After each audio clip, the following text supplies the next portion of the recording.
بہت شکریہ تشریف لانے کا. انشاءاللہ تعالی ضرور آپ کے سوال پر بھی بات ہوگی.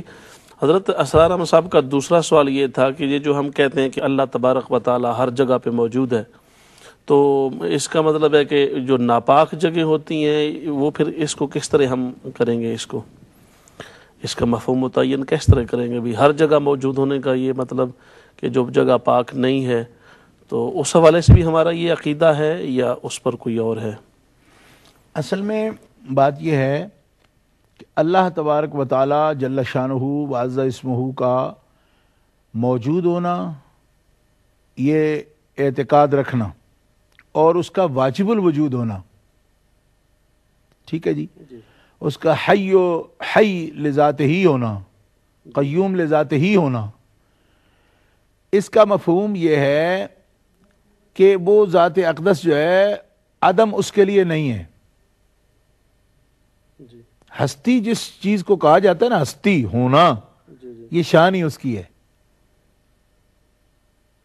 کیوں کہ اس کے لیے عدم ہے ہی نہیں، موت نہیں، عدم نہیں، ٹھیک ہے جی. اور یہ قید کہ کس جگہ موجود ہے، وقت کے ساتھ یا محل کے ساتھ کوئی قید لگانا اس کے لیے، یہ اس کی ذات اقدس اس سے منزہ ہے. اور جب کہا جاتا ہے کہ ہر جگہ موجود ہے، اس کی دلالتیں قرآن مقدس میں موجود ہیں. اینما تولوا فثم وجہ اللہ، قرآن مقدس کہہ رہا ہے نا، جدھر بھی منہ کرو ادھر ہی اس کی ذات ہے، ٹھیک ہے جی. اور یہ بھی آتا ہے کہ نحن معکم اینما کنتم، کہ تم جہاں بھی ہو مالک تمہارا تمہارے ساتھ ہے، ٹھیک ہے. اچھا، اس کا مفہوم یہ نہیں ہوتا کہ اللہ احکم الحاکمین جل وعلا بالذات ہر ذرے میں یا ہر محل میں سرایت کیے ہوئے ہیں. یہ مفہوم جو کالر نے سوال میں اٹھایا کہ پھر تو وہ گندی جگہ بھی ہوتی ہیں، ایسی بھی جگہ ہوتی ہیں، یہ تب اس طرف ذہن جانا چاہیے کہ جب اعتقاد یہ رکھو کہ وہ بالذات ہر ذرے میں سرایت کیے ہوئے ہے، پھر یہ مفہوم آتا ہے. لیکن وہ علیم بذات الصدور ہے، اور ہر چیز کا اپنے علم کے ساتھ احاطہ کیے ہوئے ہے. تو جس کے علم میں ہر چیز موجود ہے اور وہ اس کا احاطہ کیے ہوئے ہے، تو آپ اب بھی کسی عالم کو دیکھ لیں مجازن، جس کا پر ہم علم کا لفظ بولتے ہیں یا حقیقتاً کچھ محدود سے علم کا لفظ بولتے ہیں، تو علم میں یا اپنے معلوم میں کیا وہ بالذات سرایت کیے ہوئے ہوتا ہے. اگرچہ یہ ذات اقدس کی پھر بھی مثال نہیں بن سکتی، مگر کچھ سمجھنے کے لیے تو ظاہر ہے کہ بنتی نہیں ہے ساغر و مینا کہے بغیر، یعنی مجاز کا لفظ تو کوئی نہ کوئی سمجھنے کے لیے بولنا پڑے گا. اس لیے یہ تعلق ایسا ہے کہ وہ اپنے علم سے، خبر سے ہر چیز میں موجود ہے اور ہر چیز کا احاطہ کیے ہوئے ہے.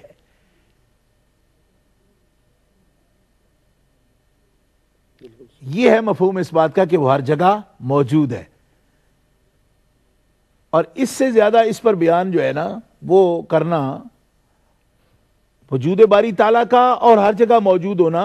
اب ہم دیکھیں نبی کریم علیہ السلام کے لیے حاضر و ناظر کا مسئلہ بیان کرتے تو یہ اعتقاد نہیں رکھتے کہ بالذات آپ ہر جگہ، ہر مجلس میں یا ہر جگہ پہ ہر موجود ہوتے ہیں. علم و خبر کے ساتھ آپ موجود ہوتے ہیں. ہر ذرے میں موجود ہونا یہ احکم الحاکمین جل وعلا کے لیے اعتقاد یہ ہمارا نہیں. موجود ہونا جب ہم کہتے ہیں تو آیتیں بتاتی ہیں کہ وہ ہر جگہ ہے، لیکن اس کا مطلب یہی ہے کہ وہ ہر شے پر محیط ہے اپنے علم ذاتی کے ساتھ. اور جب اس سے کوئی چیز دور نہیں اور اس کے علم میں، مشاہدہ میں ہر چیز ہر وقت حاضر ہے، تو وہ قریب ہے، ہر جگہ قریب ہے. وہ اس کو قریب کہہ سکتے ہو، ہر جگہ کہہ سکتے ہو، لیکن اس کے ساتھ اعتقاد یہ رکھ سکتے ہو کہ وہ اپنی شان کے لائق ہر جگہ موجود ہے. یہ نہیں کہ ہر ذرے میں وہ بالذات سرایت کیے ہوئے ہے. تو اس کو مجھے ذہن میں آ گیا مرزا غالب کی بات، یا کسی بزرگ نے لکھا ہے کہ بیان میں نقطہ توحید آ تو سکتا ہے دل میں اگر بت خانہ ہو تو کیا کہیے۔ بہت خوب، بڑی پیاری وضاحت فرمائی آپ نے، سماعت کیا اور سنا اللہ تبارک و تعالیٰ کے موجود ہونے پر اور اللہ تبارک و تعالیٰ کے وجود پر بڑی پیاری گفتگو آپ نے سماعت کی ہے۔ یقیناً یہ بات آپ کو تک پہنچی، اور اس طرح کے سوالات جو عوام کے ذہن میں آتے ہیں ان کے لیے ایک بڑا پیارا سا جو حل ہے وہ یہ ہے کہ اللہ تبارک و تعالیٰ کی ذات کو اپنے ذہن کے اندر لا کے سمجھنا یہ ممکن نہیں ہے، کیونکہ اگر وہ ہمارے ذہن کے اندر آ گئی اس کی پوری ساری سمجھ تو پھر وہ ہمارے ذہن کے اندر سما گیا، تو اس اعتبار سے اس کی شانیں اسی کی شان کے لائق ہیں، اور اس کی شانوں کے مطابق اتنا ہی ہے کہ وہ ہماری سمجھ میں ہر اعتبار سے نہیں آ سکتا۔ اب صاف ظاہر ہے یہی آپ کی بات جو آپ نے بات پوچھی ہے، اس میں کوئی حرج والی بات تو نہیں ہے، مگر جب علماء اس پر گفتگو کریں گے تو وہ اصطلاحات کا سہارا لے کر، الفاظ کا سہارا لے کر اور کتب کا سہارا لے کر اس کو وہ بڑے اچھے انداز سے الیبوریٹ بھی کر دیں گے۔ اب حضرت آپ وضاحت تو انہوں نے بڑی پیاری کر دی، اور یہ بھی آپ کا خاصہ ہے کہ انہوں نے بڑے آسان کر کے اس کو کیا ہے، مگر یہ آسان بات ہے نہیں، کیونکہ مولا اللہ پاک کی بات ہے نا جو خالق و مالک ہے، تو اس خالق و مالک کی بات کرنے کے لیے پھر الفاظ کا وہ بندے کو سہارا لینا پڑتا ہے کہ جن الفاظ کے اندر واقعتاً ہی وہ طاقت ہو اور وہ ایسا بات بھی موجود ہو کہ اس کی شان کے مطابق بات ہو سکے۔ اللہ تبارک و تعالی ہمیں اپنی بارگاہ کی معرفت بھی عطا فرمائے، اور اللہ پاک کی بارگاہ میں جو شان توحید ہے اس کو سمجھنے کی توفیق عطا فرمائے۔ حیدر فاروق صاحب نے حضرت یہ سوال پوچھا لندن سے کہ قرآن پاک سے یہ ثابت کرنا کہ ایک گروپ لفظ شیعہ کا انہوں نے کہا، اور اس پر انہوں نے کہا کہ اس سے گروپ مراد لینا، اور یہ کہنا کہ یہ کائنات میں سب سے پہلے کا ایک گروپ ہے یا طبقہ ہے، اور حضرت ابراہیم علیہ السلام کو بھی کہنا کہ وہ بھی اسی گروپ کے تھے، تو اس پر آپ کیا فرمائیں گے؟ اور پھر لفظ اہل سنت کی اہمیت کیا ہوئی؟ یہ ان کے ملے ہوئے دونوں سوالات تھے۔ بسم اللہ الرحمن الرحیم۔ مسئلہ یہ ہے جی کہ بعض اصطلاحات ہیں اور الفاظ ہیں، مگر ان کے مفہوم کے اندر جو ہے نا معنی میں بڑا فرق ہے۔ ایک ہے لفظ شیعہ، یہ لفظ جو ہے یہ گروہ کے معنی دیتا ہے، حزب کا معنی دیتا ہے، گروہ کا معنی دیتا ہے، ٹولہ کا معنی دیتا ہے، ٹکڑا کا معنی دیتا ہے، ٹھیک ہے جی۔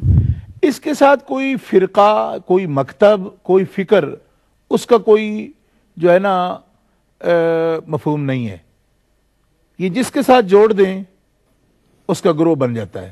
جیسے پہلے لفظ پر میں بات کر رہا تھا، آل والے پر، اس میں بھی آپ یہ دیکھیں کہ قرآن مقدس میں یہ لفظ جو ہے فرعون کے ماننے والوں پر بھی لفظ شیعہ آیا، اس کے اہل کو بھی شیعہ کہا گیا، ان فرعون لعال فی الارض وجعل اہلہا شیعہ، ٹھیک ہے جی۔